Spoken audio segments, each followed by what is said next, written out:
Assalamualaikum warahmatullahi wabarakatuh. Apa kabar anak-anakku semua? Semoga kita masih diberi kesehatan oleh Allah Subhanahu wa taala sehingga dapat mengikuti pembelajaran dengan baik. Pada pembelajaran kali ini kita akan belajar mengenai sikap berani Nabi Soleh alaihi salam. Sebelumnya kita berdoa terlebih dahulu, semoga diberi ilmu oleh Allah dan diberi pemahaman. Bismillahirrahmanirrahim. Rabbi zidni ilma warzuqni fahma. Amin ya rabbal alamin. Tujuan pembelajaran yang akan kita capai pada pembelajaran kali ini yang pertama, yaitu diharapkan nanti anak-anak dapat menceritakan keteladanan Nabi Soleh alaihi salam. Yang kedua, anak-anak dapat memahami kisah keteladanan Nabi Soleh alaihi salam.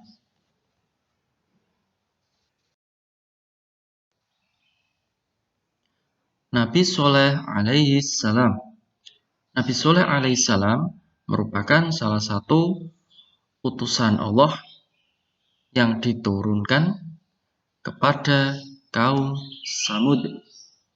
Kaum Samud di sini mereka hidup dengan makmur, sejahtera, dan diberi kelebihan oleh Allah untuk mengukir batu menjadi barang-barang yang mereka inginkan.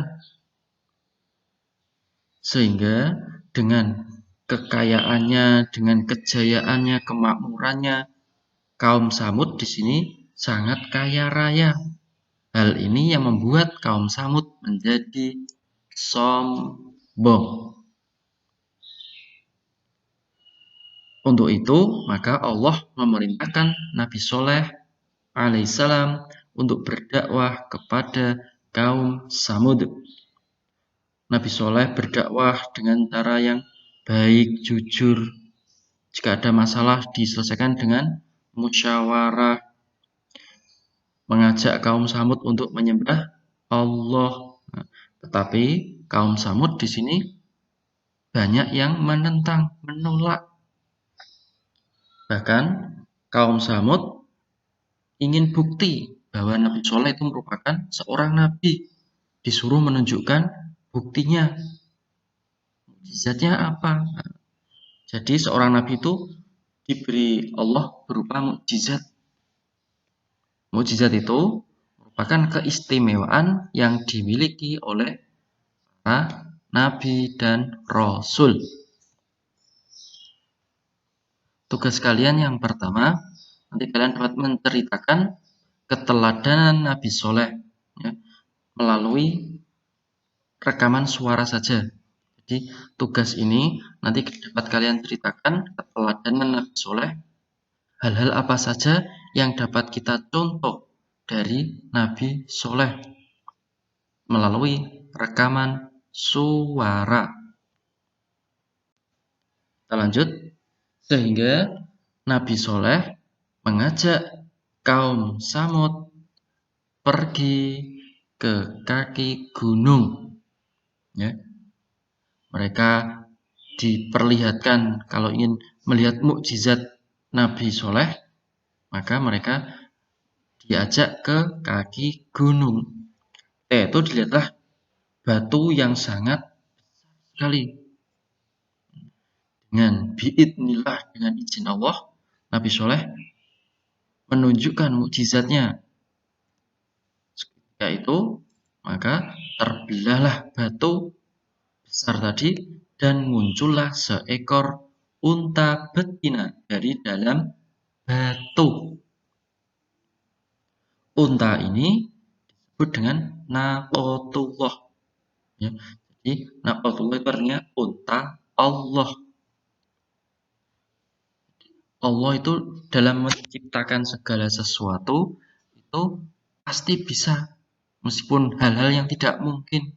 Ya, seperti ini, unta bisa keluar dari batu yang besar. Kalau sekarang tidak mungkin ada orang yang bisa seperti itu, ya. Jadi dengan mukjizat yang dimiliki Nabi Soleh tadi, maka ada juga yang percaya, masih ada juga yang kurang percaya.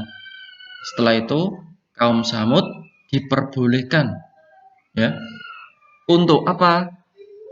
Untuk mengambil susu dari unta tersebut. Tetapi salah satu syaratnya unta tersebut tidak boleh dibunuh. Ya, unta tersebut harus dirawat dengan baik. Dalam selang waktu yang lama, unta tersebut diambil susunya, tapi tidak pernah habis oleh satu kaum tersebut. Soal yang pertama, kaum Samud bersikap sombong karena. Soal yang kedua, arti dari naqatullah adalah.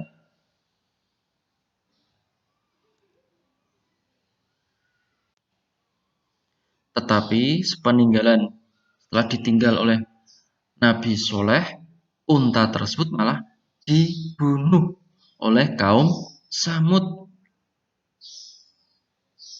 Ya. Dengan untanya mati tersebut, ketika itu Nabi Soleh datang kepada kaum Samud bahwa mereka sudah melanggar janjinya. Nabi Soleh memerintahkan kepada mereka untuk bertobat kepada Allah dan diberi waktu 3 hari. Tetapi setelah 3 hari, ternyata mereka tidak mau bertobat kepada Allah. Akhirnya Allah menurunkan azab kepada kaum Samud yang tidak mau beriman kepada Allah tadi, ya, dengan badai petir yang sangat dahsyat. Sehingga dalam waktu kaum Samud binasa, semuanya mati karena tersambar petir tadi.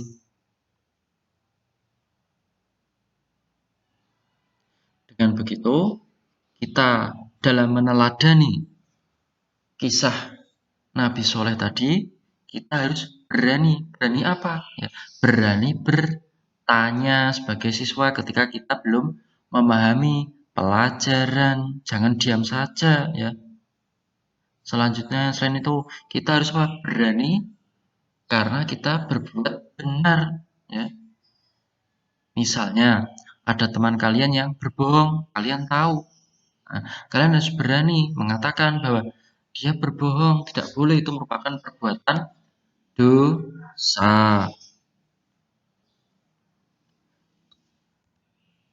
Soal yang ketiga, azab yang diterima kaum Samud adalah. Soal yang keempat, ketika kita belum paham penjelasan guru, kita harus berani.